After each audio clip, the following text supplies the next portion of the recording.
Good morning class, कैसे हो भी सभी? बढ़िया हो। कल हमने देखा था कि हिमालय की उत्पत्ति, और हिमालय की उत्पत्ति के बारे में जब हमने देखा तो सबसे पहले एक व्यक्ति आते हैं अल्फ्रेड वेगनर। उन्होंने क्या बात बताई थी कि जो हमारे पास आज से लाखों करोड़ों वर्षों पहले जो आज हमें सातों के सातों महाद्वीप दिखाई देते हैं वो एक पृथ्वी का गोला हुआ करते थे, जिसको हम किस नाम से जानते थे? पेंजिया के नाम से जानते थे। और उसके चारों ओर जो पानी था उसको पेंथालासा के नाम से जाना गया। उसके बाद कहीं ना कहीं चंद्रमा के आकर्षण के कारण जो पेंजिया है दो भागों में टूट जाता है। एक तो आता है अंगारा लैंड और सेकंड आता है गोंडवाना लैंड। और जो पानी था उसको किस नाम से जाना गया? पेंथालासा से किस नाम में हो चुका है? टेथिस सागर के नाम से हो चुका है। फिर हमारे पास में नेक्स्ट युग आता है थर्ड युग, और उसमें यह बात बताता है कि जो अंगारा लैंड है जो आज के वर्तमान में हमारे पास सातों महाद्वीप है उसमें उत्तर के तीनों महाद्वीप में टूट जाता है, और गोंडवाना लैंड जो नीचे के चार महाद्वीप आते हैं उसमें टूट जाता है। फिर इसी में से हमारे पास में जो यूरेशिया किसको बोला गया था? एशिया और यूरोप के मिक्स को क्या बोला गया? यूरेशिया। और इसी के साइड में हमारे पास में अफ्रीका आता है, और अफ्रीका महाद्वीप के पास मेडागास्कर के पास से एक इंडियन प्लेट जो कि उत्तर की ओर गति करते हुए स्टार्ट होती है, और एंड में चलते चलते कहीं ना कहीं ये लाखों करोड़ों वर्ष के बाद यूरेशियन प्लेट से टकराती है और अपने हिमालय की उत्पत्ति होती है। और यहीं से प्रश्न ये भी बनता है कि हिमालय की उत्पत्ति कौन से सागर में हुई थी? तो टेथिस सागर में हुई थी। और ये कैसे है? ये हिमालय सबसे युवा बलित पर्वत है। बलित पर्वत का मतलब ये रहता है कि ये एक परतदार पर्वत है, यानी कि इसकी निर्माण प्रक्रिया भूगर्भीय प्रक्रिया के द्वारा हुई है। एक परत दूसरे परत के ऊपर चढ़ गई थी। तो फिर उसके बाद में ये भी बताया उन्होंने कि जो आज के सातों महाद्वीप आते हैं उसको कहीं ना कहीं दोबारा से फिट किया जा सकता है। उन्होंने एक थ्योरी दी थी, जिस थ्योरी का क्या नाम था भाई? उन्होंने क्या कहा था? एक थ्योरी नाम दी थी उन्होंने, जिग्सा फिट, यानी कि इसको दोबारा से भी फिट किया जा सकता है। कि यानी कि जब सातों महाद्वीप को एक साथ जोड़ोगे तो जो पेंजिया था वही स्वरूप हमें देखने को मिलेगा। ये बात हमने देखी थी हिमालय की उत्पत्ति के बारे में। उससे पहले हमने जिक्र किया था कि जो भारत का भौतिक विभाजन है, एक संस्था आती है सर्वे ऑफ इंडिया, जिसका मुख्यालय कहाँ पर रहता है? देहरादून में। और जिसकी स्थापना कब की गई थी? 1767 में। उसने भारत को कितने भागों में बांटा है?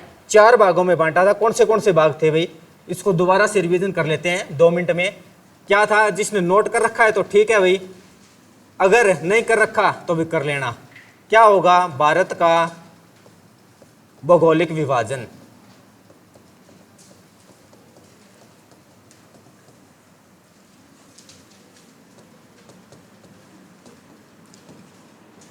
किसने किया था?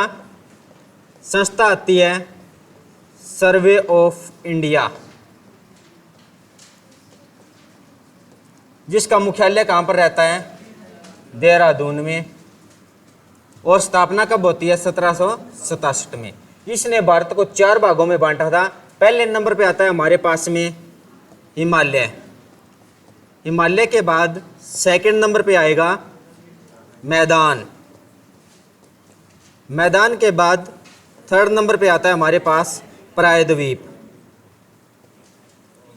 और फोर्थ में आता है द्वीप।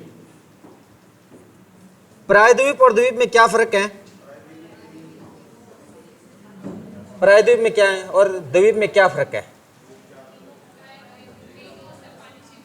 हाँ जी, हाँ जी, द्वीप चारों ओर से पानी से घिरा होता है। अगर सिंपल भाषा में बात कहें कि पृथ्वी का वह भाग जो 3 ओर से जल से घिरा है उसको हम प्रायद्वीप कहते हैं, जो चारों ओर से जल से घिरा है उसको हम द्वीप कहते हैं। उसमें सबसे पहले हम देखेंगे हिमालय। और हिमालय के बारे में हमने इसकी उत्पत्ति के बारे में तो देख लिया था पिछले की क्लास में, जो कि अल्फ्रेड वेगनर के अनुसार था। अब इसी में भाई हमारे पास जो हिमालय आएगा, हिमालय को सबसे पहले हम लोकेशन में देखेंगे तो ये भारत की कौन सी दिशा में स्थित है? भारत के उत्तर दिशा में स्थित है, क्योंकि जो हमारे पास में इंडिया का मैप रहता है कहीं ना कहीं ये इस प्रकार से रहेगा। और यहां से दिशाओं का आपको पता होना चाहिए भी, कौन सी दिशा कहां पर आती है। सबसे पहले ऊपर होगी ना, वो उत्तर है। ऊ से क्या बन रहा है? उत्तर, और ऊ से ही बन रहा है ऊपर। नीचे हमारे पास में आती है दक्षिण, और इधर हमारे पास में आती है पूर्व, और इधर होगी पश्चिम। तो सबसे पहले जो हिमालय आता है ये भारत के कौन सी दिशा में आता है?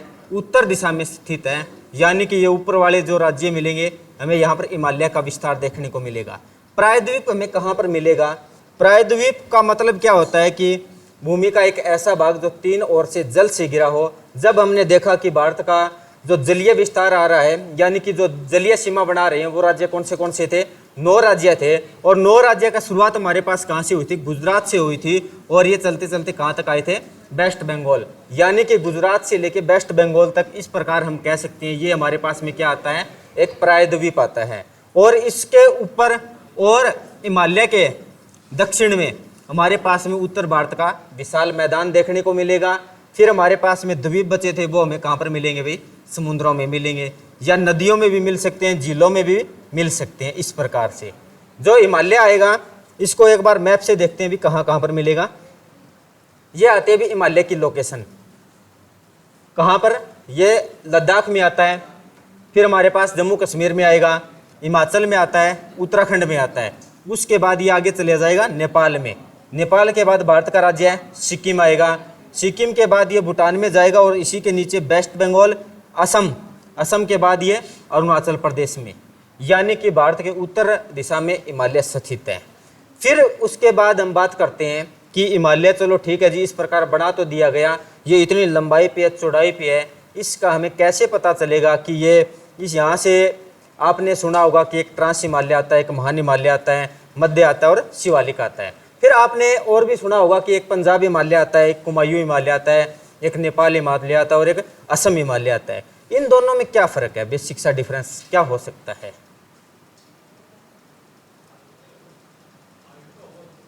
हाइट का तो नहीं, हाइट तो दोनों में सेम ही रहेगी कहीं ना कहीं।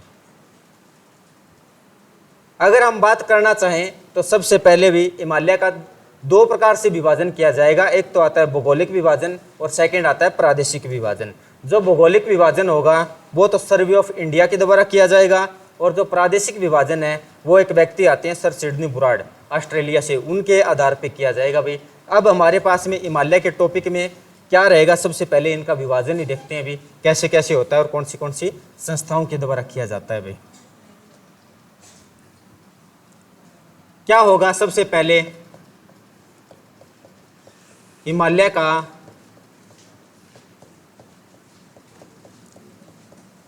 भौगोलिक विभाजन। पहला कौन सा था? वो भारत का भौगोलिक विभाजन था भाई, और ये हिमालय का बन चुका है। इसमें सबसे पहले हमारे पास, आपने नाम सुना होगा, ट्रांस हिमालय।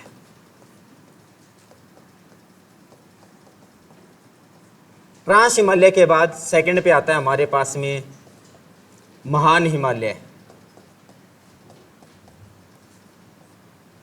फिर आएगा थर्ड पे मध्य हिमालय, या इसको हम लघु हिमालय भी बोल सकते हैं भाई। फोर्थ पे आता है हमारे पास में शिवालिक।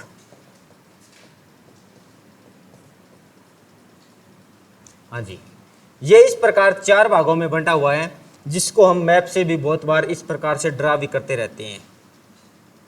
ये यहाँ तक इसका विस्तार होगा, ये चीज़ें आ रही हैं, यानी कि अलग अलग श्रेणियों को अलग अलग भागों में बांटा गया है,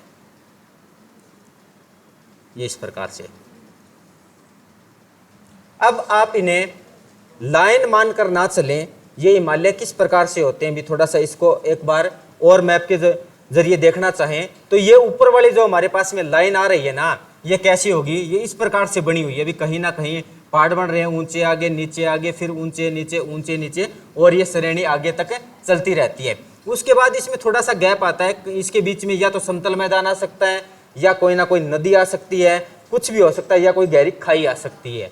फिर उसके बाद में दोबारा से यहाँ से चलना स्टार्ट होगा, और ये ऊंचे नीचे भी नेक्स्ट श्रेणी इस प्रकार से चलती रहती है भाई। ये हमारे पास में हिमालय का विस्तार कहीं ना कहीं इस प्रकार से होता है। तो चलो जी, ये बात तो ठीक है, हमने बात देख ली कि भी ये विस्तार इस प्रकार से फैला हुआ है कहीं ना कहीं। अब ये बात तो भी तो हमें पता होनी चाहिए कि 4 भागों में बांट दिया। अभी 4 भाग, सबसे पहले ये ट्रांस आएगा, फिर एक श्रेणी आएगी जिसको हम बोलते हैं महान हिमालय, फिर मध्य आ जाता है, यानी कि इस प्रकार से चलती जा रही है। उसके नीचे शिवालिक है।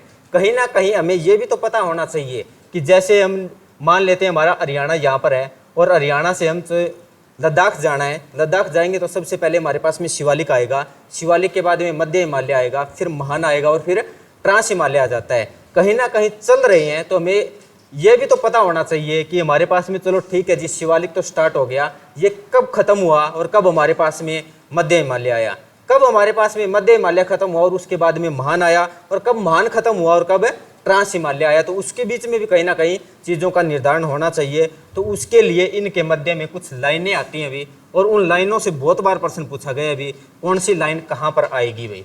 तो हमारे पास में सबसे पहले जो ट्रांस हिमालय और महान हिमालय आता है, इसके बीच में एक लाइन आती है जिसको हम जानते हैं सच्चर जोन या हिंज लाइन के नाम से। पहला प्रश्न ये पूछा जाता है कि जो ट्रांस हिमालय है और महान हिमालय के मध्य में कौन सी लाइन इनको अलग करती है, तो कौन सी होगी सबसे पहले, सच्चर जोन। फिर हमारे पास महान और मध्य के बीच में आती है man central thrust, central thrust. फिर उसी के बाद मध्य और शिवालिक के बीच में एक लाइन आएगी जिसको हम जानते हैं सीमांत दरार, सीमांत दरार। और तीनों लाइनों से प्रश्न पूछे गए हैं अभी, कौन सी लाइन किस किस को अलग करती है, सच्चर जोन, या फिर हम इसको बोल सकते हैं हिंज लाइन। कौन सा भी वर्ड आ सकता है, या तो सच्चर जोन हो सकता है या हिंज लाइन हो सकता है। अब इनको याद करना मुश्किल है या आसान है, आसान है। देखेंगे कैसे होगा। मान के चलिए भाई हमारे पास में यही इंडिया रहेगा और हमारा हरियाणा यहाँ पर है, और उसके बाद में शिवालिक आता है, मध्य आता है, महान आता है और ट्रांस आता है। यहीं से हम चलना स्टार्ट करेंगे, तो चलना स्टार्ट करेंगे, उत्तर की ओर जाएंगे, तभी तो हमें हिमालय पर्वत मिलेगा। और हिमालय पर्वत मिलेगा तो सबसे पहले जब हम कहीं ना कहीं शिवालिक को क्रॉस करेंगे तो इसके अंदर में क्या है भाई, कुछ हमें दरार से दिखाई देने स्टार्ट हो जाते हैं भी, आते हैं ना पर्वतों के बीच में। अगर कहीं पुल से कोई ना कोई बस है, रेलगाड़ी गुजर रही है तो हमें क्या दिखाई देते हैं, सीमांत दरार। सीमांत दरार के बाद में जो बीच वाला वर्ड आ रहा है, तीन ही तो लाइनें हैं, इसमें सेंटर में कौन सा वर्ड आ रहा है, मैन सेंट्रल थ्रस्ट, यानी कि ये सेंटर में ही आ रहा है। जो बचा हुआ सच्चर जोन है या हिंज लाइन है, ये हमारे पास में ट्रांस हिमालय और महान हिमालय को अलग कर रहा है जी। ये बातें तीनों की तीनों लाइनें भाई, शुरुआत में सीमांत दरार, क्योंकि भाई सबसे पहले दरार दिखना स्टार्ट हो जाती है। उसके बाद में बात हमारे पास सेंटर की आएगी, तो उसमें सेंट्रल थ्रस्ट अपने आप में आया ही हुआ है कि महान और मध्य के बीच में, और ट्रांस और महान के बीच में आ जाता है सच्चर जोन या हिंज लाइन के नाम से हम इसे जानते हैं भाई। अब थोड़ा और आगे चलेंगे, तो ये जो ट्रांस हिमालय है, महान हिमालय, इनको भी ये एक प्रकार से पर्वत श्रेणियां आती हैं। पर्वत श्रेणियों को फिर आगे अलग अलग पार्टों में बांटा जाता है। तो हमारे पास में जो ट्रांस हिमालय आएगा, इसके बारे में, ये हिमालय 4 पर्वत श्रेणियों में बंटा हुआ है। आपने नाम सुना होगा काराकोरम, काराकोरम के बाद में आता है लद्दाख, फिर आपने सुना होगा जास्कर, और फिर सुना होगा आपने कैलाश पर्वत। ये पर्वत आपने सुने होंगे, अगर किसी को अच्छे से पता है तो ठीक है, नहीं तो भाई अब देख लेते हैं लोकेशन के हिसाब से ये कहाँ कहाँ पर आएंगे भाई। आपने ये सुना है पामीर का पठार, पामीर का पठार सुना है, हाँ जी। ये हमारे पास में हिमालय की एग्जैक्ट लोकेशन रहती है भाई, और ये छठी क्लास की एनसीईआरटी की बुक का मैप है भाई। वहाँ से सारे प्रश्न जो पूछे जाते हैं, देखा है किसी ने छठी क्लास में इसको, किसी का मिलना हुआ है उसमें,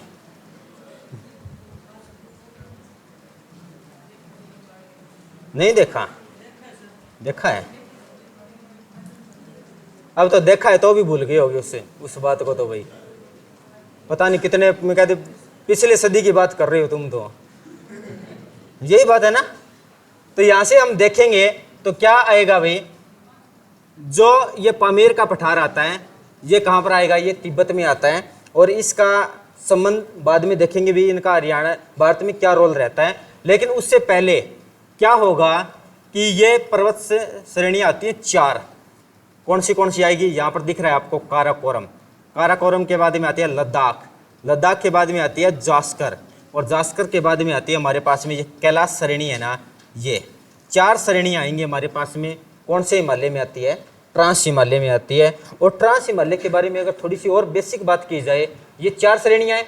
फिर उसके बाद में कौन सा आ जाती है? महान। महान के बाद में आता है मध्य, और मध्य के बाद में आ जाती है शिवालिक। और ये इनका निर्माण कैसे हुआ था? जबकि भारतीय प्लेट उत्तर की ओर गति कर रही थी और यूरेशियन प्लेट से टकराती है, तब इसका निर्माण होता है। तो यहीं से इसका निर्माण होता है। तो ये चलो ठीक है, अभी निर्माण होता रहा। उसके बाद में भौगोलिक स्थिति के अनुसार इसको 4 भागों में बांट दिया गया था। तो सबसे पहले अगर हम कहें तो भाई कौन से हिमालय का निर्माण हुआ है? कौन से हिमालय का निर्माण हुआ है? ट्रांस हिमालय का निर्माण हुआ है। क्योंकि उसके बाद भी आगे चले हैं तो महान आए। तो ट्रांस हिमालय को हम क्या कह सकते हैं? सबसे इन्हीं 4 श्रेणियों में क्या कह सकते हैं? सबसे प्राचीन पर्वत भी कह सकते हैं। और उसके बाद यहाँ पर ये ज्यादातर भाग इसका कहाँ पर देखने को मिलता है? तिब्बत में देखने को मिलता है भाई। तो इसको अन्य नाम से हम तिब्बती हिमालय के नाम से भी जान सकते हैं, क्योंकि सबसे प्राचीन भी है, तिब्बत में भी है यो, तो तिब्बती हिमालय के नाम से भी हम इसको जान सकते हैं। उसके बाद इसमें चारों की चारों श्रेणियां आती हैं। पहले नंबर पे आती है काराकोरम। और काराकोरम श्रेणी की विशेषता क्या रहती है कि ये सबसे उत्तर में है। तो सबसे उत्तर में है तो यहाँ कहीं ना कहीं पामीर का पठार है, और ये पामीर का पठार तो पहले से था, तो ये इसके साथ में जुड़ रही है, तो कहीं ना कहीं जोड़ने का काम कर रही है। तो इसको हम क्या कह सकते हैं? हमारे पास में जो रीढ़ की हड्डी होती है, ये क्या करती है? अभी सारी हड्डियों को जोड़ के रखती है। तो इसलिए काराकोरम को हम क्या कहते हैं? अभी एशिया की रीढ़ भी कहते हैं अभी, क्योंकि रीढ़ का मतलब ये होगा कि ये हिमालय को किससे जोड़ रही है? ये एशिया के साथ में जोड़ रही है। तो क्यों? एशिया तो भी पहले तो प्राचीन में था, लेकिन इंडियन प्लेट तो भी बाद में आई है। तो ये ही काराकोरम श्रेणी क्या कर रही है? एशिया के साथ में जोड़ने का काम कर रही है। उसके बाद हमने देखेंगे तो यहाँ पर भाई कुछ ना कुछ हमारे पास यहाँ पर हिमनद मिलते हैं हमारे पास में। जैसे आपने नाम सुना होगा सियाचिन, सियाचिन ग्लेशियर का नाम सुना है। केटू का नाम सुना है आपने? केटू। बोल्टोरो का नाम सुना होगा, हिस्पर का नाम सुना होगा, और बियाफो का नाम सुना होगा। ये हमारे पास में जो पर्वत श्रेणियां आती हैं कहाँ पर आएंगी? काराकोरम। ये काराकोरम यहाँ तो चलो ठीक है, आपको लाइन दिखाई दे रही है, लेकिन ये श्रेणी वास्तव में है कैसे? जैसे ये एक छोटी सी चली, फिर ये नीचे आया, फिर सेकंड आई, फिर थर्ड आई, और ये ऊंचा नीचा फिर हमारे पास में आगे आती रही। आपने भारत की सबसे ऊंची चोटी कौन सी आती है? भारत की सबसे ऊंची चोटी K2 आती है। K2 आएगी, चलो ठीक है, ये इसी प्रकार से आती है ना K2। तो आप एक बेसिक सी बात बताइए, ये K कहाँ से आया हमारे पास? ये K कहाँ से आया? हाँ जी, ये K कहाँ से आया होगा? ये K हमारे पास में, ये जो काराकोरम वर्ड स्टार्ट हो रहा है ना, इसका फर्स्ट अल्फाबेट है, उसी से हमारे पास में K लिया गया है। और K2 फिर 2 कहाँ से आया भाई? 2 कहाँ से आया? ये यहाँ पर बहुत सारी चोटियाँ आती हैं। K1 आता है, K2 आता है, K3, और ये चलते चलते भाई K 64-65 तक आती हैं अप्रोक्सीमेट। तो यानी कि उसमें जैसे कोई K1 थी, और K1 के बाद में जो K2 नंबर की चोटी आई थी ना, वो भारत की सबसे ऊंची चोटी थी। तो ये इसी प्रकार K2 आता है। यानी कि K का मतलब है काराकोरम श्रेणी को दर्शाया गया है, और उसमें K 64-65 चोटियाँ आती हैं, और उसमें से जो दूसरे नंबर की चोटी आती है ना, वो भारत की सबसे ऊंची चोटी है जी। तो यही हमारे पास इसमें रहेगा भाई। अब आप लोग आसानी से नोट कर सकते हो। सभी ने बेसिक बातें समझ ली हैं, किसी को कोई दिक्कत इसी में नहीं है ना? तो नहीं आएगी तो भाई आप लोग क्या आएगा? सबसे पहले हमारे पास में यही आ रहा है, हेडिंग डालिए ट्रांस हिमालय। फर्स्ट नंबर पे क्या रहेगा? ट्रांस हिमालय।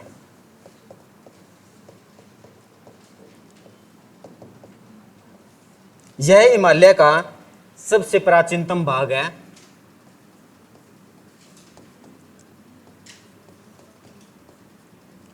यह हिमालय का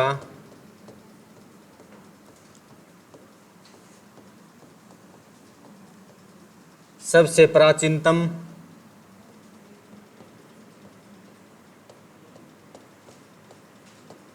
भाग है। इसकी उत्पत्ति टेथिस सागर में हुई है।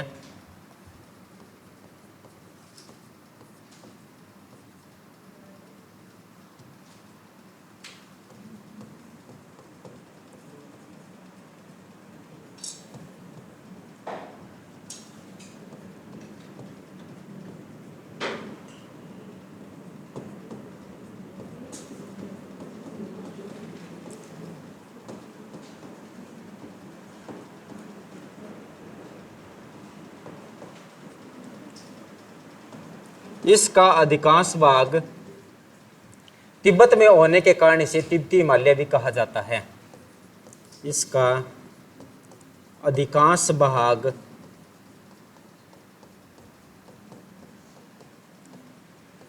तिब्बत में होने के कारण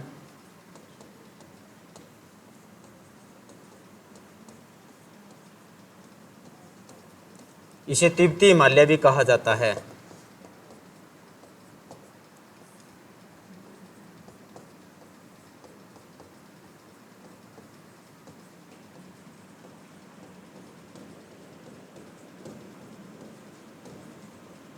ये बात आती है। इसके अंतर्गत 4 प्रमुख श्रेणियां आएंगी हमारे पास में। कौन सी आएंगी? हाँ जी, काराकोरम, इसके अंतर्गत 4 पर्वत श्रेणियां आती हैं।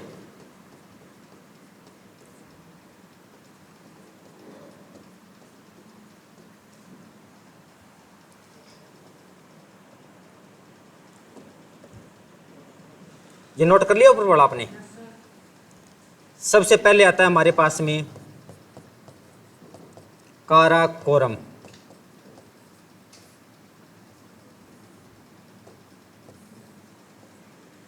सेकंड पे आएगा हमारे पास में लद्दाख। लद्दाख के बाद में आता है इसी में जास्कर। और फोर्थ नंबर पे आएगा हमारे पास में कैलाश पर्वत, यानी कि कैलाश पर्वत श्रृंखला। ये 4 आते हैं भी ट्रांस हिमालय में। और प्रश्न ये भी पूछा गया कि ट्रांस हिमालय में कितनी पर्वत श्रृंखलाएं आएंगी? 4 आती हैं। कौन सी आती है, कौन सी नहीं आती, तो ये भी आपको पता होना चाहिए। काराकोरम, लद्दाख, जास्कर और कैलाश। उसमें प्रश्न ये जब पूछा जाता है ना कौन सी नहीं आती, तो इसके नीचे आती है एक पीर पंजाल पर्वत श्रेणी, जो कि हमारे पास में मध्य हिमालय में आती है। और उसके बारे में पूछ लिया जाता है ये कौन से में आती है या इसमें नहीं आती है। अब इनके बारे में एक एक के बारे में चर्चा करेंगे भाई, हमारे पास में कहाँ से कौन से प्रश्न बनते हैं भाई। आज पहले हेडिंग डालिए काराकोरम। काराकोरम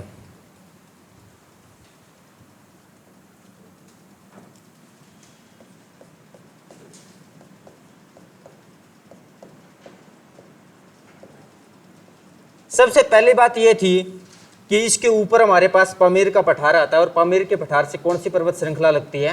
काराकोरम में लगती है। और पामीर का पठार कहाँ पर आता है? एशिया में आता है। जबकि इंडियन प्लेट तो गोंडवाना भूभाग का हिस्सा है और इसी के साथ में इसको जोड़ने का काम कर रहे थे। तो सबसे पहले काराकोरम को क्या बोला जाता है? एशिया की रीढ़ कहा जाता है भाई, एशिया की रीढ़ कहा जाता है। यही पहला प्रश्न पूछा जाता है भाई, एशिया की रीढ़ कौन सी श्रेणी को कहा जाएगा? काराकोरम श्रेणी को कहा जाएगा। फिर इसी में हमारे पास ये काराकोरम वर्ड में हमारे पास में दिख रहा है कहीं ना कहीं, ये एक अंग्रेजी वर्ड है। इससे पहले जो हमारे पास में ऋषि मुनि रहे होंगे, कोई वेद पुराण रहे होंगे, उस समय काराकोरम श्रेणी का कहीं ना कहीं एक प्राचीन नाम हुआ करता था। वो भी बहुत बार एग्जाम में प्रश्न पूछा गया है कि जैसे कैसे काराकोरम और इसका प्राचीन नाम आता है कैसे कृष्णागिरी, इसी से मिलता जुलता वर्ड आएगा। यानी कि काराकोरम और कृष्णागिरी इसका प्राचीन नाम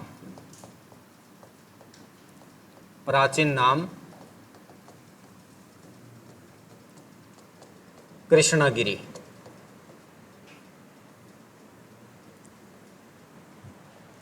इसी पर्वत श्रृंखला में हमें कुछ प्रमुख हिमनद देखने को मिलेंगे भी। कौन से आते हैं? प्रमुख हिमनद कौन से आएंगे? आपने नाम सुना होगा बोल्टोरो, हिस्पर, केटू, सियाचिन।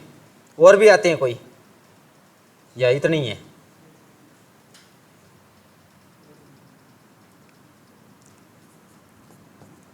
हिस्पर, उसके बाद में आता है बोल्टोरो, ये ग्लेशियर है बोल्टोरो।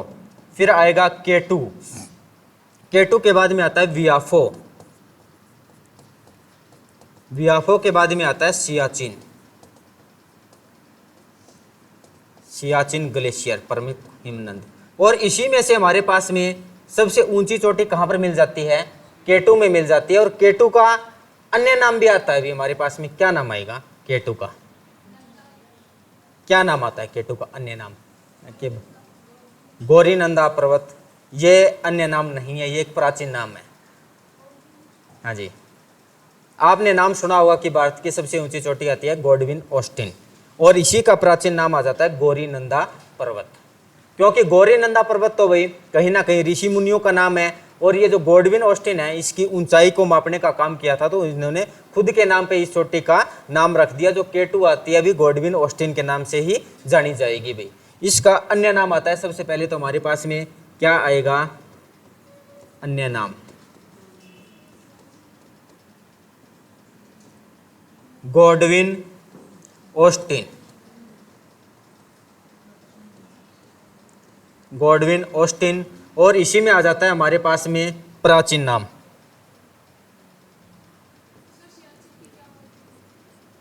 क्या चीज, प्राचीन नाम आएंगे सियाचिन पे, क्या आएगा गौरीनंदा पर्वत।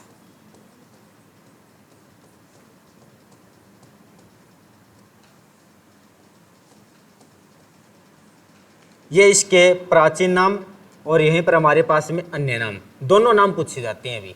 फिर बियाफो एक ग्लेशियर है, सिंपल प्रश्न पूछा जाएगा कि बियाफो हिमनद कौन सी श्रेणी में आता है, काराकोरम में आता है। और सियाचिन की क्या खास बात रहती है कि ये भारत का सबसे बड़ा ग्लेशियर है, भारत का सबसे बड़ा हिमनद।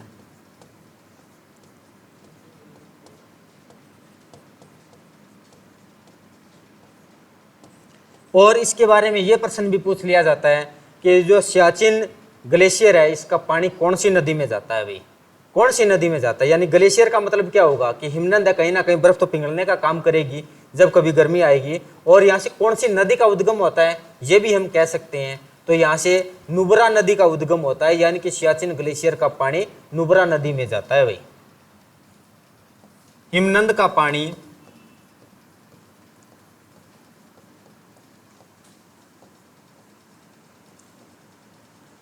नुब्रा नदी में जाता है, और ये नुब्रा नदी पूछी जाती है अभी।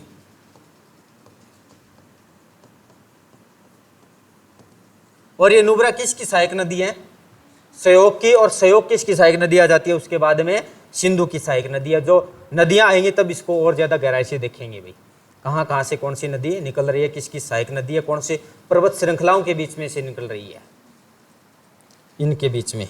यही आता है हमारे पास में काराकोरम श्रेणी। काराकोरम श्रेणी का प्राचीन नाम आता है कृष्णागिरी, इसे एशिया की रीढ़ कहा जाता है। और इसमें प्रमुख हिमनद आते हैं, इस पर बोल्टोरो, केटू, बियाफो, सियाचिन। और इसी में आ जाता है केटू का अन्य नाम आएगा गॉडविन ऑस्टिन, प्राचीन नाम आएगा गौरीनंदा पर्वत, सियाचिन ग्लेशियर भारत का सबसे बड़ा हिमनद, पहला प्रश्न पूछा जाता है। और फिर उसके बाद में इसका पानी कौन सी नदी में जाता है, तो ये नुब्रा नदी में जाता है। ठीक है भैया, सभी को कोई किसी प्रकार का डाउट नहीं है। फिर हमारे पास में नेक्स्ट श्रेणी की बात करेंगे, कौन सी श्रेणी आ जाती है हमारे पास में, लद्दाख।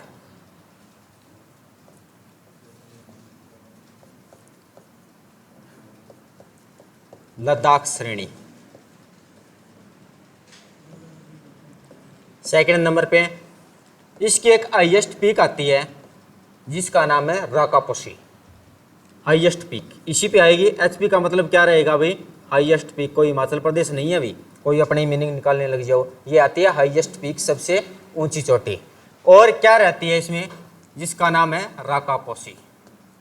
और राकापोशी की एक बहुत बड़ी विशेषता आती है, ये विशेषता ऐसी है कि ये चोटी विश्व में सबसे तीव्र ढलान वाली चोटी है भाई, विश्व में सबसे तीव्र ढलान वाली चोटी। तीव्र ढलान का मतलब क्या होगा, ये कहीं ना कहीं भाई, और तो चोटियाँ ऐसी हैं चलती हैं अभी जिसमें हम आसानी से चढ़ सकते हैं, लेकिन ये बिल्कुल एग्जैक्ट भाई खड़ी है, यानी कि ये 80-85 डिग्री के साथ में खड़ी है। यानी कि 90 पे तो पूरी समतल हो ही जाती है, लेकिन उसके बाद ये 80-85 यानी कि 5 डिग्री का कितना कोण बनाती होगी भाई। बिल्कुल विश्व की सबसे तीव्र ढलान वाली चोटी राकापोशी। पहला प्रश्न ये पूछा जाता है कि विश्व की सबसे तीव्र ढलान वाली चोटी कौन सी है, राकापोशी, इतना ही पता होना चाहिए। फिर उसमें यह भी पूछ लिया जाता है कि राकापोशी कौन सी पर्वत श्रृंखला की सबसे ऊंची चोटी है, तो ये लद्दाख की आती है। अभी विश्व की सबसे ऊंची चोटी, ऊंची चोटी नहीं, विश्व की सबसे तीव्र ढलान वाली चोटी हुई। हाँ जी, सबसे तीव्र ढलान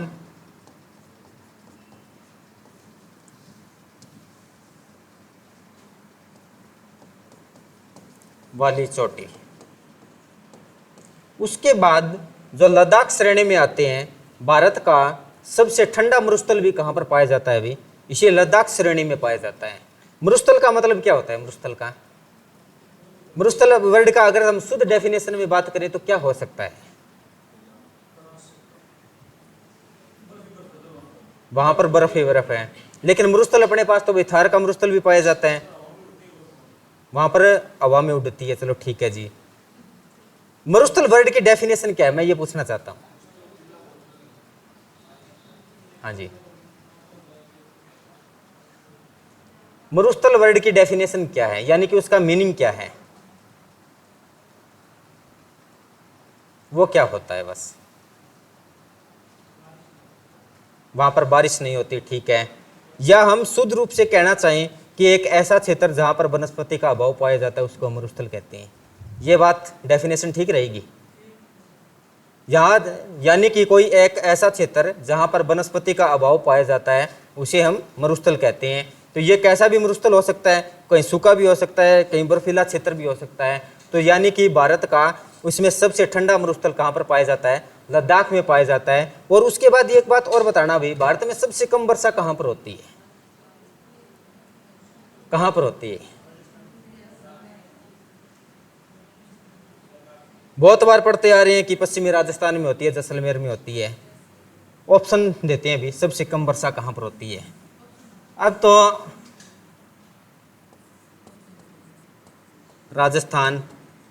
राजस्थान के बाद में हमारे पास में इसी में से आ जाता है तमिलनाडु। तमिलनाडु के बाद में कहीं ना कहीं अपने यहीं चलते हैं, अभी लद्दाख में भी चलेंगे। और लद्दाख के बाद में हमारे पास एक जगह और भी आएगी, ऑप्शन है कहीं भी बन सकते हैं, नैनीताल। हाँ जी, कौन सी जगह एक ऐसी हो सकती है जहाँ पर वही भारत में सबसे कम वर्षा होती है? राजस्थान के साथ में कौन कौन है?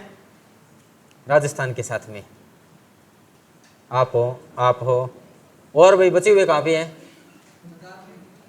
लद्दाख में। यहाँ पर बैठे भी हो या नहीं बैठे? ये तो बात बता दो भी, वर्तमान में हो या कहीं ना कहीं फ्यूचर में जा रहे हो या कोई पास्ट में खोए हुए हो। हाँ। उसके बाद चलो भाई, तमिलनाडु के साथ में कौन सा आता है? तमिलनाडु में सबसे पहले यही बात आती है कि जब भारत में मानसून प्रवेश करती है तो तमिलनाडु में वर्षा नहीं करती। पढ़ते आ रहे हैं या नहीं आ रहे? हो सकता है या नहीं हो सकता? लद्दाख में कम होगी या नहीं होगी? फिर भी नैनीताल में,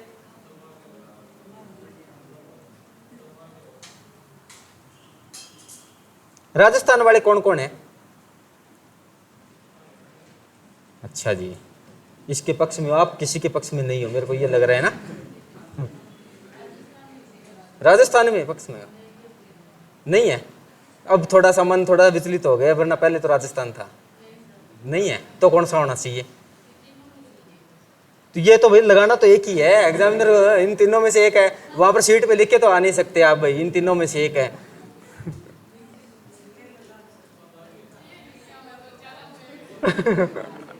या फिर इन चारों में से एक है।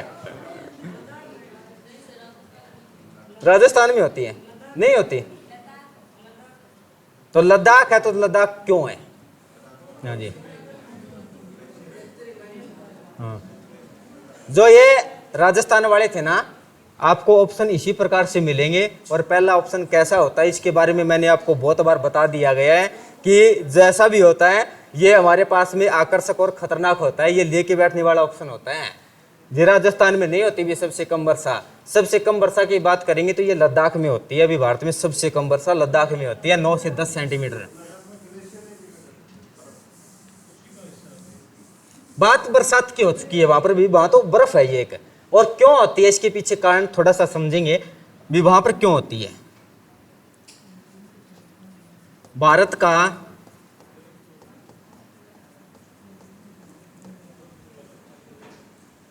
सबसे ठंडा मरुस्थल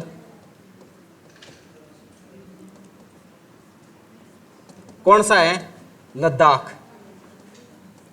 और भारत की सबसे कम वर्षा भी कहां पर होती है? लद्दाख में भी। सबसे कम वर्षा कितनी होती है वहां पर भाई? 9 से 10 सेंटीमीटर। जबकि राजस्थान में आ जाती है हमारे पास में 20 से 25 या 20 से 30 सेंटीमीटर की वर्षा होती है, जैसलमेर में जो आप बोल रहे थे। फिर हमारे पास में भारत का सबसे ठंडा क्षेत्र भी कौन सा आता है? ट्रांस क्षेत्र। भारत का सबसे ठंडा क्षेत्र रहता है अभी ट्रांस क्षेत्र। भारत का सबसे ठंडा क्षेत्र कौन सा होगा? ट्रांस क्षेत्र। अगर इनके बारे में थोड़ी सी और बातें करें तो भाई ये क्यों होती है, या मानसून में देखें भी इसको, लद्दाख में सबसे कम वर्षा क्यों होती है? मानसून में ही देखेंगे भी इसको कैसे क्यों होती है, तब यहाँ पर पूछ लेंगे दोबारा से भी भारत में सबसे कम वर्षा कहाँ पर हुई थी?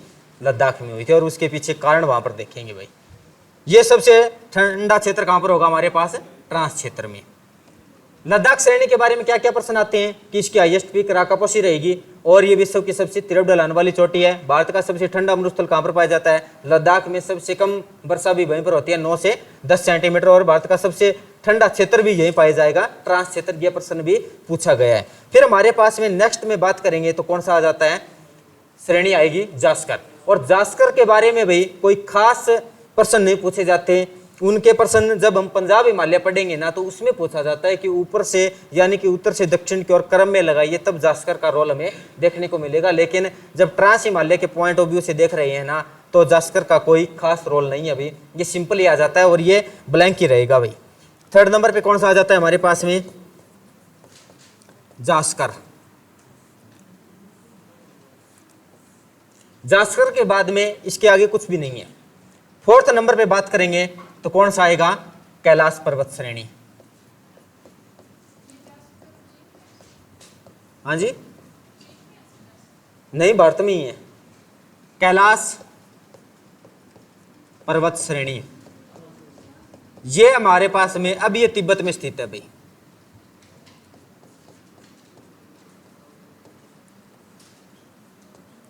तिब्बत में स्थित है। और इसके हाईएस्ट पीक के बारे में पूछा जाता है भाई, कौन सी होगी? इसी के नाम पे आसान सी इसकी सबसे ऊंची चोटी आती है, माउंट कैलाश।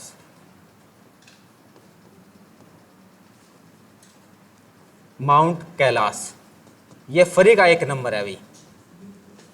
इसी से मिलता जुलता पूछ लिया गया अभी कैलाश पर्वत श्रेणी की सबसे ऊंची चोटी कौन सी होगी? कैलाश, माउंट कैलाश। और ये कहाँ पर है? तिब्बत में स्थित है। इसी के आसपास में एक मानसरोवर झील भी है। वहीं से हमारे पास में सिंधु नदी का भी उद्गम होता है, सतलुज नदी का भी उद्गम होता है। ये भारत के बाहर से होती है भी उनका उद्गम। तो ये तिब्बत में है। बस इतना ही रहेगा कि ये तिब्बत में है। आपने इसका मैप नहीं बनाया क्या? आप मैप बनाइए भी सबसे, अब बना लेना कोई बात नहीं। जो हिमालय में कहाँ पर दर्शाया गया है ये बना लेना भाई। और इसमें ज़्यादातर नहीं, और यही बनाना कि ट्रांस हिमालय वाला जास्कर श्रेणी। और इसी के आगे नीचे हमारे पास में रहती है भाई कैलाश पर्वत श्रृंखला। ये चीजें जल्दी जल्दी बना लो भाई इसको, अपनी कलाकारी दिखाना अच्छे से कहीं ना कहीं, या फिर ये ठीक रहेगा। ये ठीक है।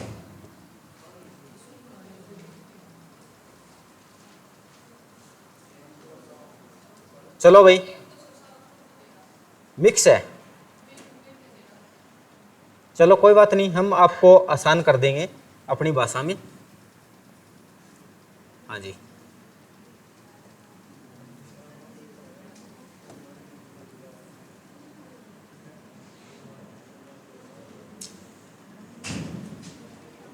ये यहाँ पर आता है।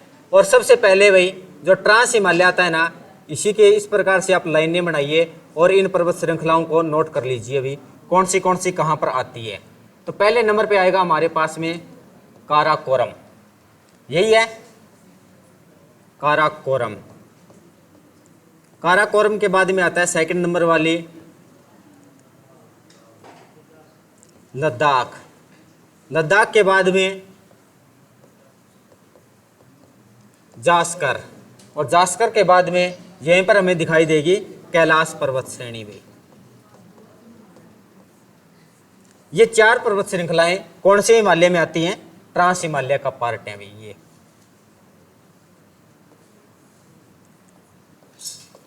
ट्रांस हिमालय।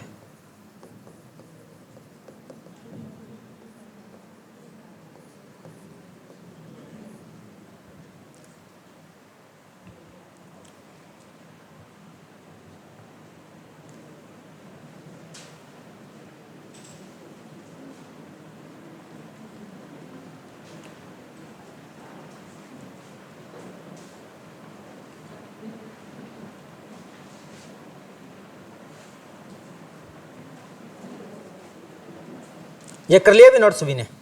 इसके बारे में एक प्रश्न और भी पूछा जाता है, जो ट्रांस हिमालय आता है इसकी एवरेज हाइट कितनी मानी जाती है भाई? एवरेज हाइट के बारे में भी और प्रश्न पूछा जाता है। ट्रांस हिमालय की जो शुरुआत में हमने देखा था ना, उसी के आगे लिख लेना भाई एवरेज हाइट। यहां पर भाई इसी के आगे लिख लेना, इसी के ऊपर नीचे एवरेज हाइट आती है इसकी। Average height 6000 metre. ये भी बहुत बार प्रश्न पूछा जाता है कि ट्रांस हिमालय की एवरेज हाइट बताइए, तो ये 6000 मीटर हाइट। अब थोड़ा बहुत और देखें, जो हमारे पास ट्रांस हिमालय में आ रहे हैं, यहाँ पर कौन सी नदियों का उद्गम होता है, या इस क्षेत्र में कौन सी नदियाँ बहती हैं? कौन सी नदियाँ बहती हैं इस क्षेत्र में? सिंधु आएगी, सतलुज आएगी। 2 ही मुख्य नदियाँ आती हैं जिसका उद्गम कहाँ से होता है? कैलाश पर्वत से होता है, यानी कि भारत के बाहर से होता है। उसको नदियों में देखेंगे भी। अब हमारे पास में ये चीज़ें, ट्रांस हिमालय के बारे में हमने देखा, यह मान हिमालय का सबसे प्राचीनतम भाग है। अधिकांश भाग तिब्बत में होने के कारण इसको तिब्बती हिमालय के नाम से भी जाना जाता है। इसके अंतर्गत 4 पर्वत श्रेणियाँ आती हैं, काराकोरम, लद्दाख, जास्कर और कैलाश। काराकोरम के बारे में क्या था कि यह भारत में ही स्थित है, और यहाँ पर इसका प्राचीन नाम पूछा जाता है, क्या आएगा? कृष्णागिरी। और इसे तिब्बत में के साथ में लगने के कारण इसको क्या कहा जाता है? एशिया की रीढ़ कहा जाता है। और इसमें प्रमुख हिमनद आते हैं इस पर बोल्टोरो, केटू, बियाफो, सियाचिन। केटू के अन्य नाम आएंगे गॉडविन, ऑस्टिन, और इसका प्राचीन नाम आ जाता है गौरीनंदा पर्वत। सियाचिन का क्या होगा? भारत का सबसे बड़ा हिमनद, और हिमनद का पानी कौन सी नदी में जाता है? नुब्रा नदी में। नेक्स्ट में हमारे पास में आ जाता है लद्दाख श्रेणी। लद्दाख श्रेणी की सबसे ऊंची चोटी आती है राकापोसी, और राकापोसी की विशेषता यह रहती है कि ये विश्व की सबसे तिरव ढलान वाली चोटी है।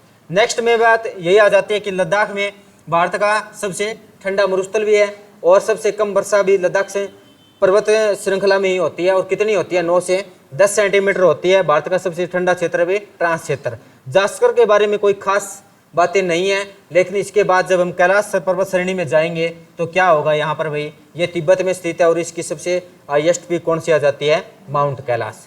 माउंट कैलाश के बाद में ये हमारे पास में ट्रांस हिमालय कंप्लीट हो चुका है। नेक्स्ट में हमारे पास में कौन सा आ जाता है? महान हिमालय। तो महान हिमालय और ट्रांस हिमालय को कौन सी लाइन अलग करती है? कौन सी लाइन अलग करती है? सच्चर जोन या हिंज लाइन के द्वारा इनको अलग किया जाता है। ये लाइन लिखिए भाई। ट्रांस हिमालय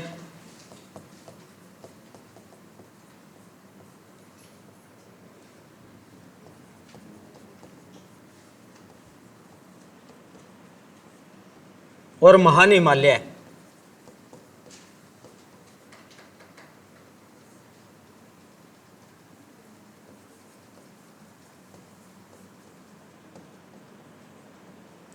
के मध्य 70 जोन या हिंज लाइन अलग करती है।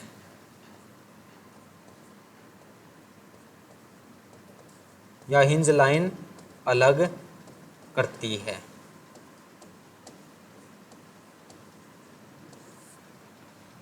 ये प्रश्न तो बिल्कुल नॉर्मल सा, पहले हमने इसको देख लिया है।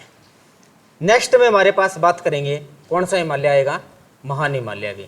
और ये महान हिमालय इसको क्यों बोला गया, इसके पीछे क्या कारण आते हैं, क्योंकि ये सबसे, एक तो लंबाई के आधार पे सबसे लंबा है और ऊंचाई के आधार पर भी ये सबसे ऊंचा है, क्योंकि इसमें माउंट एवरेस्ट आएगा, यही अब बात आती है। और उसके बाद में इसमें बड़ा है, महान है, महान को और क्या बोल सकते हैं हम, वृत्त हिमालय के नाम से भी हम इसको जान सकते हैं।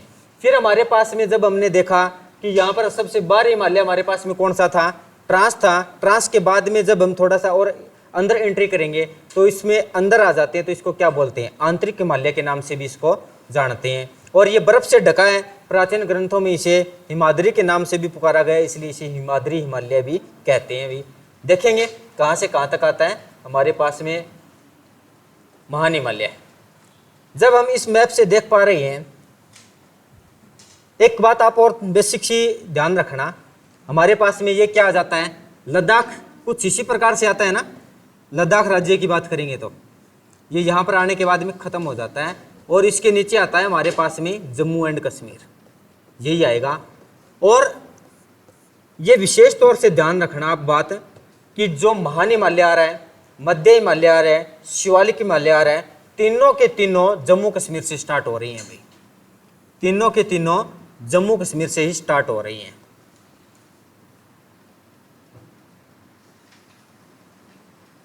ये इस प्रकार से आगे चलते हुए मिलेंगे भी अपने को। हाँ जी, शिवालिक भी जम्मू कश्मीर से आ रहा है, मध्य हिमालय भी जम्मू कश्मीर से आ रहा है, और महान हिमालय भी जम्मू कश्मीर से ही आ रहा है। जब हम यहाँ से देख पा रहे हैं, इसमें तो चलो राज्यों को अलग दिखाया नहीं गया, वरना दिखाना चाहिए था इसको। अब हम बात करेंगे कि ये जो महान हिमालय है, इसका विस्तार कहाँ से कहाँ तक देखने को मिलेगा। तो सबसे पहले आपको दिखाई दे रहा हुआ है कि ये नंगा पर्वत आता है, नंगा पर्वत से ये चलेगा, और यहाँ से चलते चलते बिल्कुल एंड में एक नामचा बरवा पर्वत आएगा, यहाँ तक इसका विस्तार देखने को मिलता है भाई। पहले बात यही आएगी, विस्तार ये नंगा पर्वत से लेके नामचा बरवा तक।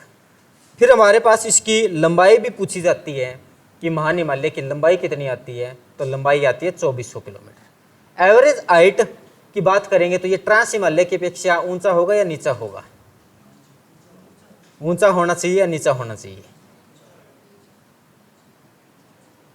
ये ट्रांस हिमालय की अपेक्षा ऊंचा होगा, क्योंकि इसमें माउंट एवरेस्ट आता है, और माउंट एवरेस्ट क्या है, विश्व की सबसे ऊंची चोटी है। फिर हमारे पास इसमें कुछ अन्य पर्वत श्रृंखलाएं और भी देखने को मिलेंगी, वो देखेंगे भी। तो अब हमारे पास में हेडिंग डालिए आप लोग, कौन सी की, हाँ, फिर जास्कर, और फिर आते हैं पीर पंजाल, वो हम उसमें देखेंगे प्रादेशिक विभाजन में। लेकिन अगर आपको इनको याद भी करना हो ना, तो क्यों कैलाश तो कहाँ पर रह जाती है, बाहर रह जाती है, और एक ट्रिक यही रहती है कि कलेजा पार, कलेजा पार, और ये कलेजा पार पूछी जाती है। काराकोरम, लद्दाख, जास्कर और पीर पंजाल। पीर पंजाल हमारे पास मध्य हिमालय में आएगी। क्या रहेगा अब हमारे पास में, महान हिमालय। महान हिमालय, इसका अन्य नाम और क्या हो सकता है, आंतरिक हिमालय। महान के साथ में यह बड़ा होने के कारण इसको क्या बोला जा सकता है, वृत्त हिमालय। और इसे ग्रंथों में हिमाद्री के नाम से बोला गया, पुकारा गया है, तो इसे हिमाद्री हिमालय भी कहा जाता है भाई, हिमाद्री हिमालय, हिमाद्री हिमालय। महान हिमालय, आंतरिक हिमालय, वृत्त हिमालय और हिमाद्री हिमालय के नाम से इसे जाना जाता है। पहले नंबर पे तो बात यही आएगी कि इसकी एवरेज हाइट कितनी आती है, बहुत बार पूछा गया। ट्रांस हिमालय से 100 मीटर ऊंचा है ये, 6100 मीटर। फिर इसकी लंबाई के बारे में बात की जाती है, लंबाई कितनी आएगी, लंबाई 2400 किलोमीटर, पता नहीं कितनी बार पूछी गई है। फिर इसके बारे में पूछा जाता है इसका विस्तार कहाँ से कहाँ तक है, विस्तार कहाँ से कहाँ तक होगा। नंगा पर्वत से लेकर नामचा बरवा,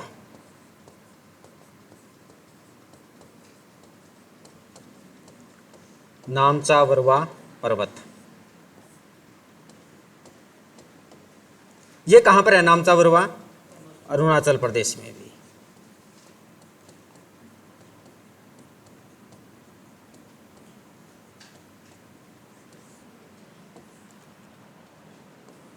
ये नंगा पर्वत कहां पर है? जम्मू कश्मीर में है भी। अब हम बात करेंगे, जब हम इसके विस्तार के बारे में हमने देख लिया, यानी कि पहला पर्वत तो आ रहा है हमारे पास में नंगा पर्वत न, और एंड में आ रहा है नामचा बरवा। और ये पर्वत श्रृंखला चल कैसी रही है? कहीं ना कहीं शुरुआत में हमारे पास में नंगा पर्वत है यहीं से, उसके बाद में ये थोड़ा बहुत नीचे हुआ, और नीचे होने के बाद में पुनः से ऊंचा हुआ, फिर थोड़ा बहुत नीचे हुआ, पुनः से ऊंचा हुआ, नीचा हुआ, ऊंचा हुआ, इसी प्रकार से ये चलता गया। और एंड में भाई कहाँ पर कहाँ तक आ जाता है? ये नामचा बरवा तक। तो इसी के बीच में हमारे पास में कुछ अन्य पर्वत श्रेणियाँ और देखने को मिलेंगी, जैसे आपने नाम सुना होगा कहीं ना कहीं बंदरपुंछ, केदारनाथ, बद्रीनाथ, नंदा देवी, त्रिशूल, कामेत, दूनागिरी। ये सारी की सारी चोटियाँ कहाँ पर आती हैं? महान हिमालय में आती हैं। और उसके बाद में ये महान हिमालय उत्तराखंड के बाद में नेपाल में जाएगा, तो नेपाल की चोटियाँ भी बहुत सारी आती हैं भी, वो भी वन लाइनर के तौर पे प्रश्न पूछा जाता है। अभी मैप से देखते थे, कुछ ना कुछ तो आपको दिखाई देगा भाई मैप से भी। हाँ जी, सबसे पहले हमारे पास में नंगा पर्वत आ रहा है। नंगा पर्वत के बाद में हम बात करेंगे तो इसी में से ये आ चुके हैं कामेत, नंदा देवी। ये नंदा देवी, कामेत और नंदा देवी कहाँ पर है? उत्तराखंड में है। उत्तराखंड के बाद में ये जब और आगे चलेंगे तो इसमें आ जाता है हमारे पास में धौलागिरी, माउंट एवरेस्ट, कंचनजंगा। कंचनजंगा के बाद में ये नामचा बरवा। ये तो थोड़ी सी दर्शाई गई है क्योंकि मैप है भी, मैप वालों ने थोड़ी दर्शाई है, लेकिन एग्जामिनर इससे बहुत ज़्यादा जानकारी रखता है कि इसमें चोटियाँ बहुत सारी आती हैं। उनके बारे में देखेंगे भी कौन सी चोटियाँ आ रही हैं।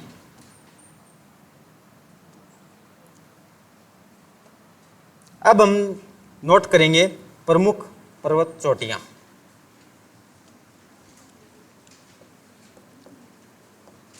प्रमुख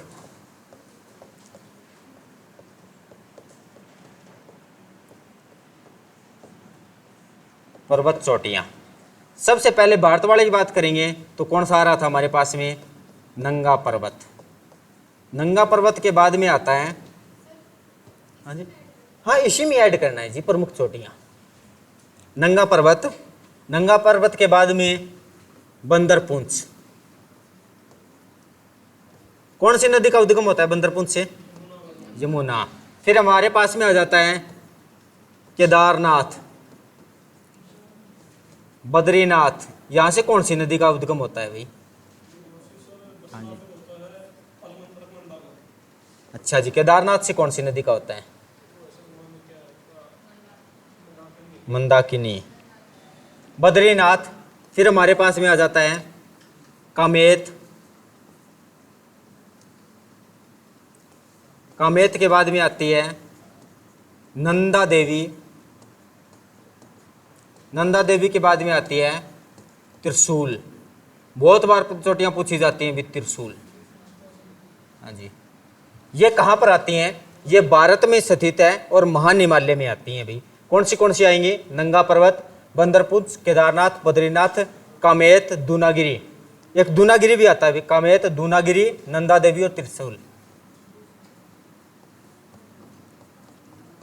दूनागिरी, कामेत, दूनागिरी, नंदा देवी और त्रिशूल।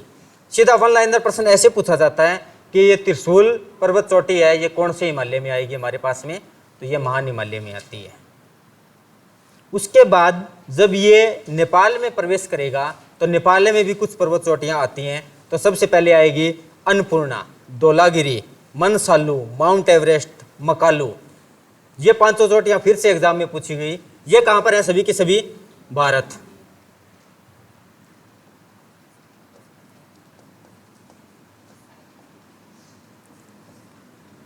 फिर हमारे पास नेपाल में जाएंगे तो सबसे पहले चोटी आती है धौलागिरी।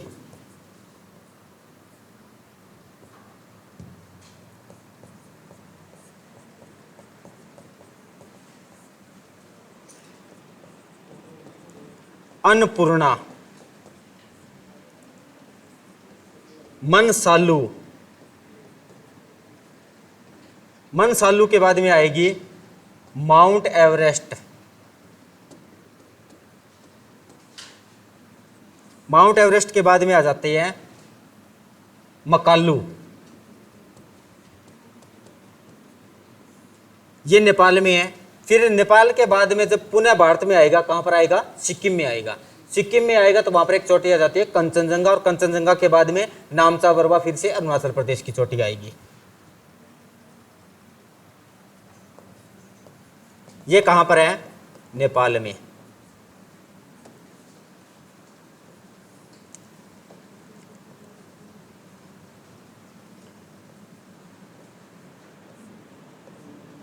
फिर हमारे पास में कंचनजंगा,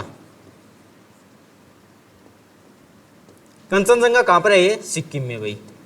और नामचा बरवा ये अरुणाचल प्रदेश में, ये फिर से भारत में प्रवेश कर जाते हैं भाई। दो प्रकार से प्रश्न पूछे जाते हैं, कौन सी भारत में है, कौन सी नहीं है। तो हम नेपाल वाली याद रख लेंगे, तो बची हुई कहां पर आ जाती है, हमारे पास में भारत में आ जाएगी। और एक बार ऐसा प्रश्न पूछा गया, ये कैसे है भी, हमारे पास जब हम दिशाओं की बात कर रहे हैं तो ये पश्चिम से लेके पूर्व की ओर चल रही है, और यही क्रम आपको एग्जैक्ट भाई याद करना होगा जमा फिक्स पोजीशन के अनुसार, क्योंकि प्रश्न ये पूछता है कि पूर्व से पश्चिम की ओर या पश्चिम से पूर्व की ओर क्रम में लगाइए। एक बार प्रश्न ये पूछा गया था, उसमें कुछ चोटियां आई थी कि आप इन्हें पूर्व से पश्चिम की ओर क्रम में लगाइए। पहले नंबर पे तो आया था हमारे पास में कंचनजंगा, कंचनजंगा के बाद में था माउंट एवरेस्ट, माउंट एवरेस्ट के बाद में थी एक धौलागिरी, और धौलागिरी के बाद में थी नंदा देवी। ये चार ऑप्शन थे, और चारों ऑप्शन को आगे पीछे करके उन्होंने लिखा हुआ था, किसी भी प्रकार से लिख सकता है। लेकिन बात क्या कही थी उन्होंने कि पूर्व से लेकर पश्चिम की ओर इन्हें क्रम में लगाइए, कहीं से भी कौन सी चोटी किसी भी प्रकार से उठा सकता है, कोई जरूरी नहीं है कि नामचा बरवा, कंचनजंगा, मकालू और माउंट एवरेस्ट शुरुआत की ही चार उठाए। ये भी हो सकता है, नामचा बरवा भी आ सकता है, मनसालू भी आ सकती है, बद्रीनाथ भी आ सकती है, और बंदरपुंछ भी आ सकती है। चारों इस प्रकार से क्रम में लवाएगा। प्रश्न फिर ये पूछेगा भी कौन से पर्वत श्रृंखला में आती है, कौन से देश में आती है। प्रश्न बहुत है भाई, एग्जामिनर के पास में अगर प्रश्नों के बारे में बात करोगे ना, तो एक प्रकार से उनके पास तो भंडार ही भरे पड़े हैं भाई, जितने मर्जी वो प्रश्न बना सकता है। फिर हम बात करते हैं कि विश्व की सबसे ऊंची चोटी कौन सी आती है, माउंट एवरेस्ट। माउंट एवरेस्ट की हाइट कितनी है,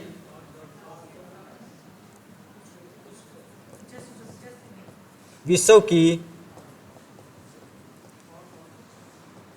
सबसे ऊंची चोटी कौन सी आएगी, माउंट एवरेस्ट।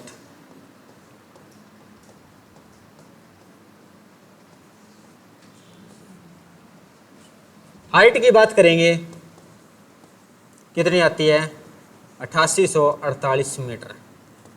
अब आपने ये भी सुना होगा कि ये माउंट एवरेस्ट की हाइट है, ये धीरे धीरे बढ़ती जा रही है। सुन रहे हैं, सुनते हो, कारण क्या है इसके पीछे वो भी हमने देखा था कल। क्यों, क्या कारण था कि भारतीय प्लेट है जो धीरे धीरे ये यूरेशियन प्लेट के अंदर समाती जा रही है, तो इसी प्रकार से माउंट एवरेस्ट की हाइट भी बढ़ती जा रही है।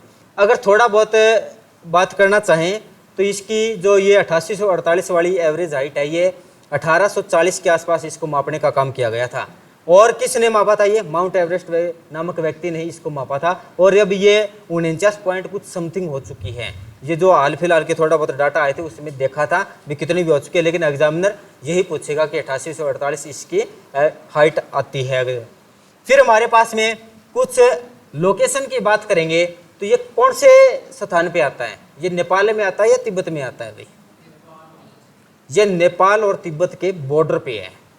उसके बाद फिर से ये दोबारा से इसको प्रश्न बनवा देता है भाई, माउंट एवरेस्ट को नेपाल में भी किस नाम से जानते हैं, सागर माथा, आपने नाम सुना होगा कि सागर माथा के नाम से जानते हैं। फिर भाई कहीं ना कहीं तिब्बत वालों के पास में लगता है, तो तिब्बत वालों ने भी इसका अपना नाम रख दिया भाई, वो क्या नाम था, हाँ जी, वो भी नाम बहुत बार पूछा गया है। नेपाल में इसे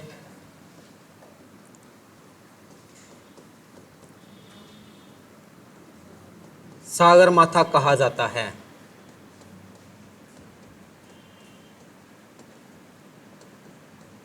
ये सागरमाथा तो बहुत बार एग्जाम में पूछा गया है और अब इतनी बार पूछे जाने के बाद में ये लोकल सा प्रश्न हो चुका है सागरमाथा। लेकिन अगर इसी में हम बात करेंगे कि इसको तिब्बत में क्या कहा जाता है भाई, तिब्बत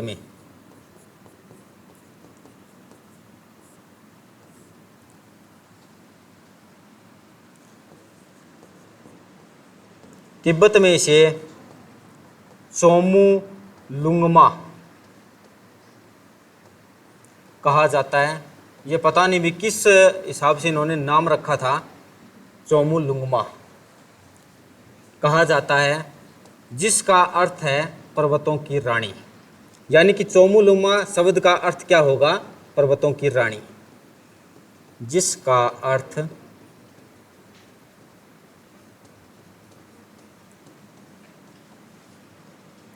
पर्वतों की रानी। और ये प्रश्न पूछा गया था एक बार कि चोमू लुंगमा शब्द का अर्थ क्या है। अब भाई पता नहीं एग्जामिनर क्या चाहता है भाई, या तो ये बात बोल दे भाई कैंडिडेट्स तैयारी करना ही छोड़ दें भाई, चोमू लुंगमा कहाँ से वर्ड आया और कहाँ से उसका अर्थ पूछा गया, या फिर ये बात कहना चाहता है कि भाई आओ तो आप अच्छे से पढ़ के आओ भाई, ऊपर ऊपर से पढ़ा हुआ आपके पास कोई एंट्री नहीं है उसमें।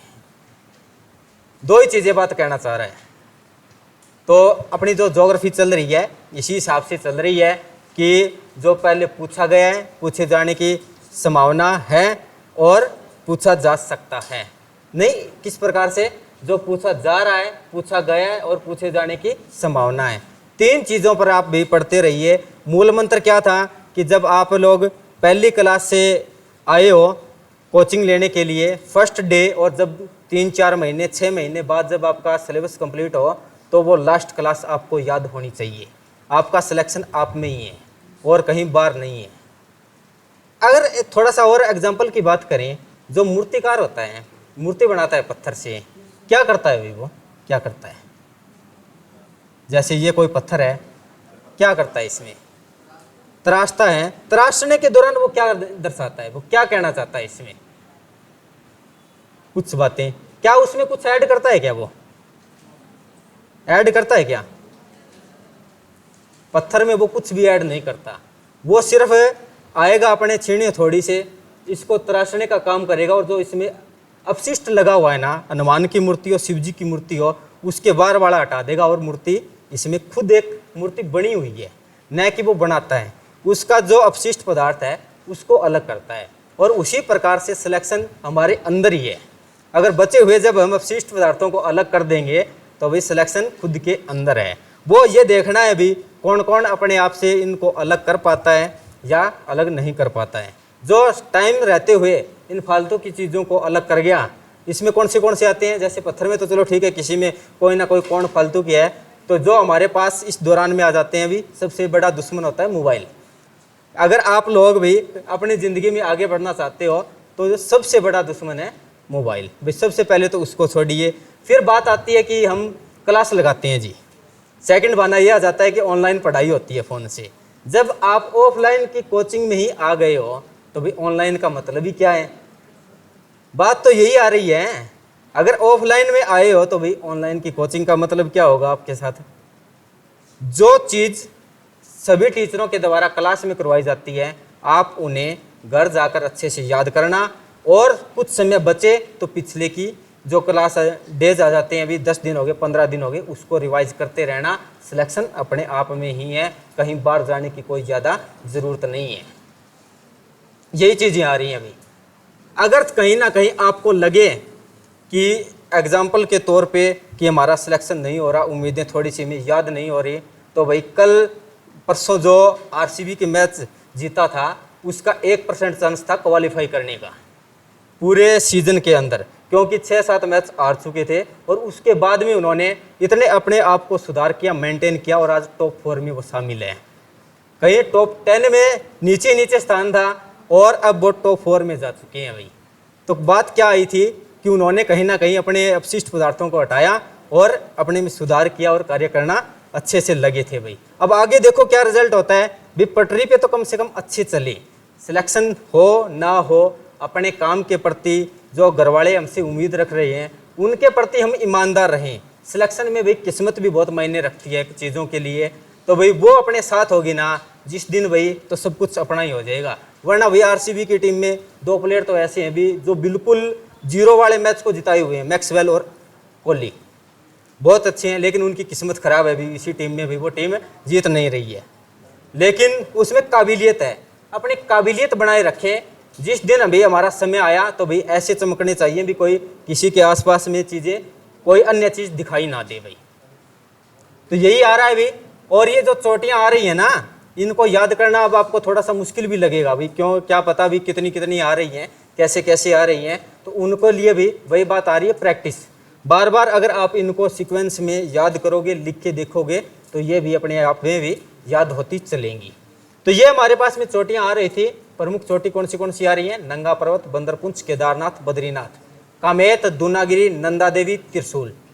फिर हमारे पास में धौलागिरी, अन्नपूर्णा, मनसालू, माउंट एवरेस्ट, मकालू, कंचनजंगा। मकालू बहुत बार पूछी गई है भाई, बहुत बार, अनलिमिटेड बार। ये मनसालू हुई, एग्जामिनर की कितनी फेवरेट है पता नहीं। फिर इसी में हमारे पास में कंचनजंगा। कंचनजंगा ये आती है सिक्किम में। पहला वन लाइनर प्रश्न पूछा जाता है भी कंचनजंगा चोटी कहां पर आएगी? ये सिक्किम में, सिक्किम। फिर हमारे पास विश्व की सबसे ऊंची चोटी के बारे में बात की, माउंट एवरेस्ट। नेपाल में इसे किस नाम से जाना जाता है? सागरमाथा के नाम से। तिब्बत में इसे चोमुलुंगमा के नाम से जाना जाता है, जिसका अर्थ आता है पर्वतों की रानी। ये चीजें हमने तो देख ली, चलो ठीक है भाई, कि चीज़ें क्या रहेगी। जिस प्रकार से ये नंगा पर्वत चला, उसके बाद केदारनाथ, बद्रीनाथ, नंदा देवी, कामेत, दूनागिरी, फिर नेपाल में होते हैं नामचा पर्वत। अब इसी बीच के दौरान हमारे पास में क्या होगा कि कुछ ऐसे जगह भी तो आ जाती है। 2 घंटे की क्लास है, हाँ जी, हाँ, ये बात आप पीछे मत देखो, अपनी ही चलेगी क्लास, और ये महान हिमालय पूरा कंप्लीट करेंगे। क्या होगा, मान के चलिए ये जो समतल जगह है, इस पे क्या हो रहा है, पर्वतों की जो चोटियां चल रही है, पहले नंगा पर्वत था, फिर इस प्रकार से चलते चलते कहीं ना कहीं इसके समानांतर आएगी, समानांतर आएगी, और फिर ये दोबारा से इसमें क्या होगा भाई, उतार चढ़ाव आता रहेगा, फिर समानांतर आएगी, फिर उतार चढ़ाव होगा, फिर समानांतर होगी, और फिर उतार चढ़ाव आएगा। तो जो इसमें जब ये पूरे धरती के समानांतर आ जाएगी, कुछ एक ऐसा स्पेस भी तो आता है छोटा सा, जिसको हम संकरा रास्ता के नाम से भी जानते हैं। क्या होगा वो? एक दर्रा। दर्रों के बारे में भी प्रश्न बहुत बार पूछा जाता है, आपने नाम भी सुना होगा, जो जिला दर्रा, बुरजिला दर्रा, अखिला दर्रा, ये ऐसे दर्रे। दर्रे क्या होते हैं? यानी कि पर्वतों के बीच में वह संकरा रास्ता जिसके द्वारा हम भाई गुजर सकते हैं, कहीं ना कहीं रेल मार्ग गुजार सकते हैं, सड़क मार्ग गुजार सकते हैं, पैदल मार्ग हो सकता है, या फिर कोई नदी आ सकती है उनमें से। तो अब हमारे पास में क्या रहेंगे? प्रमुख दर्रे। और प्रमुख दर्रे कौन से होंगे? सबसे पहले जम्मू एंड कश्मीर के भाई।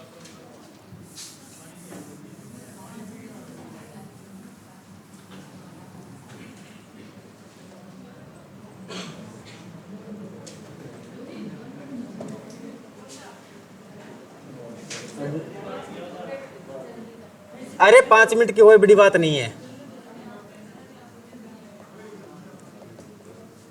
प्रमुख दर्रे, अगर प्रमुख आवाज नहीं भाई,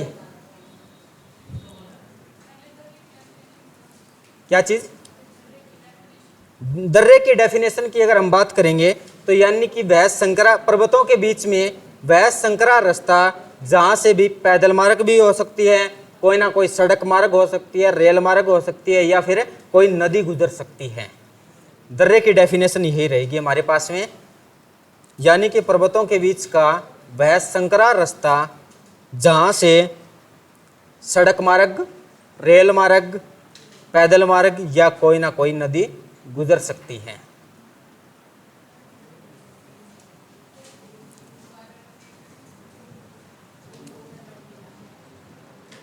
पर्वतों के बीच में वह संकरा रास्ता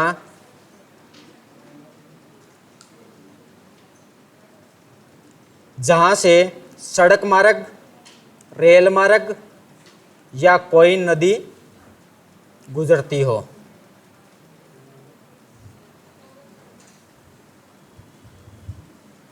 उसको हम दर्रा कहते हैं। पर्वतों के बीच में वह संकरा रास्ता जहाँ से सड़क मार्ग, रेल मार्ग या कोई नदी गुजरती हो उसे हम दर्रा कहते हैं। और दर्रे के बारे में बात हमने सबसे पहले यही की थी भी जितने भी हिमालय होंगे हमारे पास में, महान होगा, मध्य होगा और शिवालिक होगा, तो इनकी शुरुआत में कहाँ से मिलेगी? जम्मू कश्मीर से। तो सबसे पहले हमारे पास में यही आएगा कि जम्मू कश्मीर के दर्रे भाई कहाँ कहाँ होंगे भाई, प्रमुख दर्रे, जम्मू कश्मीर के दर्रे। पहले नंबर पे हम दर्रे की बात करते हैं तो यहाँ पर कौन सा दर्रा आएगा? जोजिला दर्रा। नाम सुना है जी जोजिला दर्रा का? जोजिला दर्रा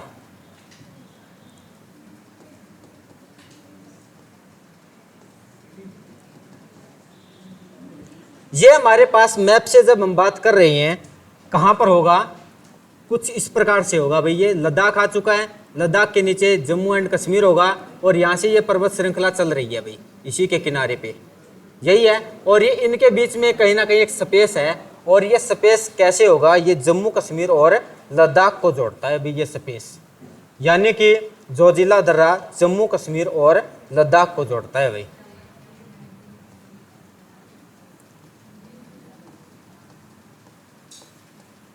जम्मू कश्मीर और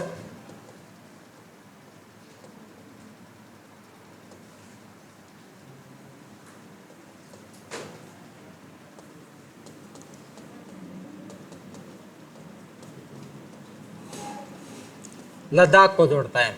इसी बीच हमारे पास इसी पर्वत श्रृंखला में कुछ और दर्रे आएंगे, बुर्जिल्ला, अकेला और कारगिल्ला, अन्य दर्रे आएंगे इसी में, और एग्जाम में पूछे गए हैं भाई अन्य दर्रे।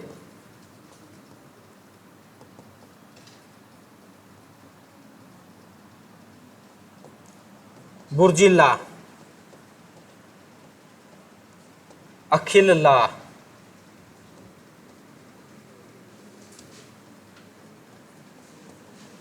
फिर आता है हमारे पास में कारगिल्ला। ये ला वर्ड है ना, ये दर्रे को दर्शा रहा है भाई, बुर्जिल्ला, अखिल्ला और कारगिल्ला। कारगिल की आपने लड़ाई सुनी होगी, कारगिल एक जिला है और कारगिल जिले में ये दर्रा है, तो उसी के नाम पे इसका नाम रखा गया है कारगिल ला, यानी कि कारगिल दर्रा भी हम कह सकते हैं। ये हमारे पास में जम्मू कश्मीर में आते हैं, महान हिमालय में आते हैं, जोजिला दर्रा, बुर्जिल्ला, अखिल्ला और कारगिल्ला। जोजिला के बारे में प्रश्न पूछा जाता है, या जम्मू कश्मीर और लद्दाख को जोड़ता है। नेक्स्ट में जब हम थोड़ा सा और आगे चलेंगे तो जम्मू कश्मीर के बाद में कौन सा राज्य आ जाता है हमारे पास में? हिमाचल प्रदेश। और हिमाचल प्रदेश में दो दर्रे आते हैं भी, कौन से दो दर्रे आएंगे? आपने नाम सुना हुआ, एक बारालाचा दर्रा और एक सुना है शिव किला दर्रा। हिमाचल प्रदेश, हिमाचल प्रदेश में बात आएगी तो सबसे पहले आता है बारालाचा दर्रा।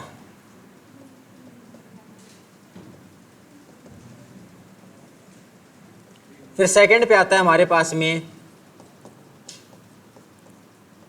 शिव किला दर्रा।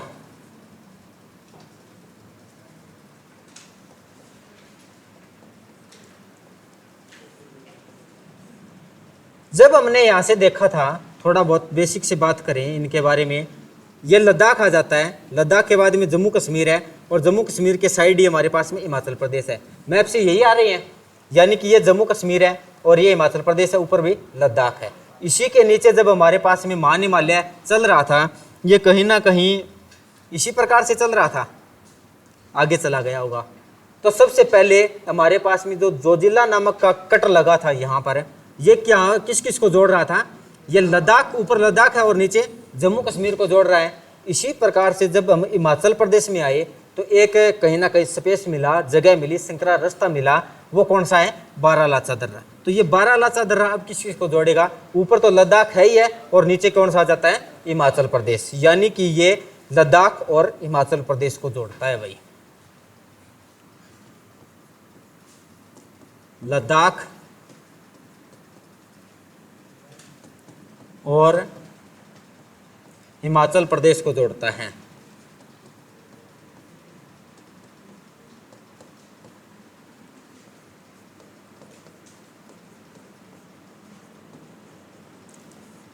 नेक्स्ट में हमारे पास में कौन सा आता है, शीप किला दर्रा। शीप किला दर्रा के बारे में अगर थोड़ी सी और बात करें तो ये कहाँ पर आता है, ये भारत और तिब्बत के बॉर्डर पे आता है भाई। और तिब्बत के बॉर्डर से क्या होता है, यहीं से हमारे पास में कराकस्ताल झील है, उसी के पास से सतलुज नदी निकलती है और सह से सतलुज नदी और सह से शीप किला दर्रा, यानी कि भारत में सतलुज नदी शीप किले दर्रे के द्वारा प्रवेश करती है। शीप किला दर्रा क्या लिखोगे इसके बारे में, मानसरोवर के पास से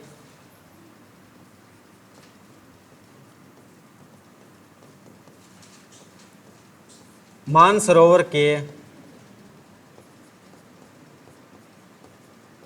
पास से सतलुज नदी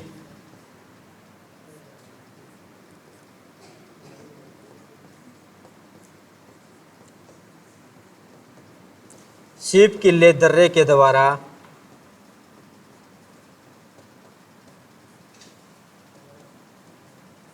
भारत में प्रवेश करती है।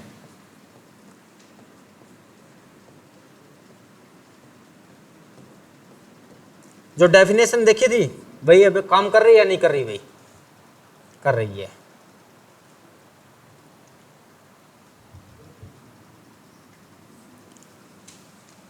हिमाचल प्रदेश में बारालाचा और शीप किला दर्रा। नेक्स्ट में अब जब हम चलेंगे तो हमारे पास अगला राज्य आता है उत्तराखंड। उत्तराखंड में कौन से दर्रे मिलेंगे भाई, कौन से दर्रे मिलेंगे, नीति दर्रा, माना दर्रा, थांगला दर्रा और लिपुलेख दर्रा। 4 दर्रे आते हैं, चारों के दर्रे एक ही एग्जाम में पूछ लिए गए भाई। ये हमारे पास में थांगला, नीति, माना और लिपुलेख दर्रा कौन से राज्य में आते हैं और कौन से हिमालय में आते हैं, तो ये हमारे पास में महान हिमालय में आते हैं और उत्तराखंड राज्य में आते हैं भाई। आगे रहेगा उत्तराखंड।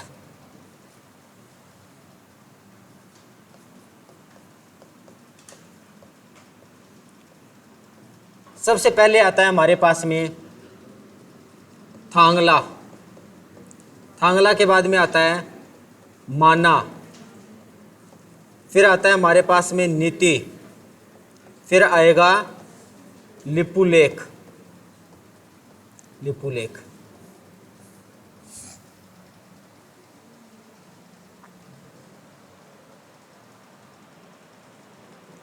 थांगला, माना, नीति, लिपुलेख 4 दर्रे हैं।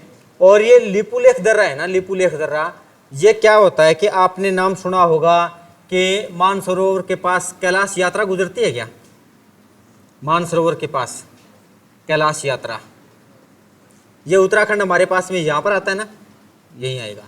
और ये कहीं ना कहीं लिपुलेख दर्रा है तो भारत में स्थित, लेकिन कैलाश की जो मानसरोवर यात्रा है वहाँ पर जाने का रास्ता लिपुलेख दर्रा के द्वारा मिलता है भी भारतीयों को। और प्रश्न यहाँ से पूछा गया भी कौन से दर्रे के द्वारा जो कैलाश में मानसरोवर के श्रद्धालु गुजरते हैं, कौन से दर्रे के द्वारा गुजरते हैं, तो 4 ऑप्शन थे भी लिपुलेख, यानी कि मानसरोवर के जो श्रद्धालुओं के गुजरने का रास्ता लिपुलेख। मानसरोवर कैलाश यात्रा में मानसरोवर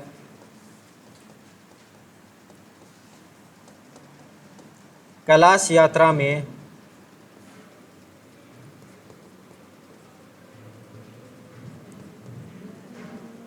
श्रद्धालुओं के गुजरने का रास्ता लिपुलेख।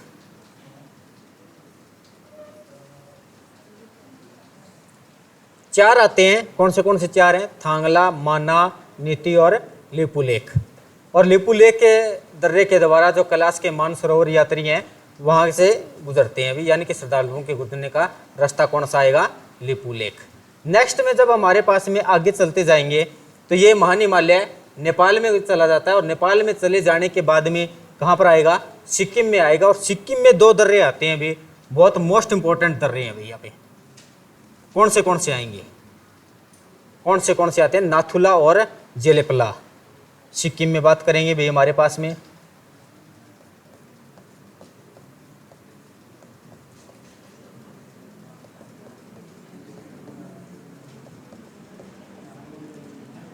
नाथुला और जेलेपला दो दर्रे हैं, और दोनों दर्रे कहाँ पर हैं, ये चीन में जाने का रास्ता था भाई, लेकिन नाथुला इसमें ज़्यादा फेमस था। और उसके बारे में क्या प्रश्न पूछा जाता है कि भारत और चीन का युद्ध होता है 1962, और 1962 के युद्ध के बाद में जो ये नाथुला दर्रा है इसको बंद कर दिया जाता है, और 2006 में 44 वर्षों के बाद में इसे खोला गया था। और प्रश्न अभी हाल फिलहाल के प्रश्नों में यह बना था कि भी कौन सा ये जो नाथुला दर्रा है कितने वर्षों के बाद पुनः खोला गया है भाई, तो ये 44 वर्षों के बाद में खोला गया था भाई। कौन सा आ जाता है, नाथुला। भारत चीन युद्ध 1962 के युद्ध के बाद इसे बंद कर दिया गया था। 1962 भारत चीन युद्ध के बाद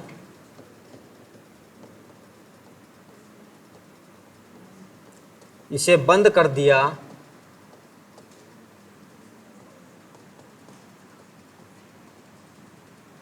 और 2006 में 44 वर्षों बाद खोला गया, 44 वर्षों बाद खोला गया।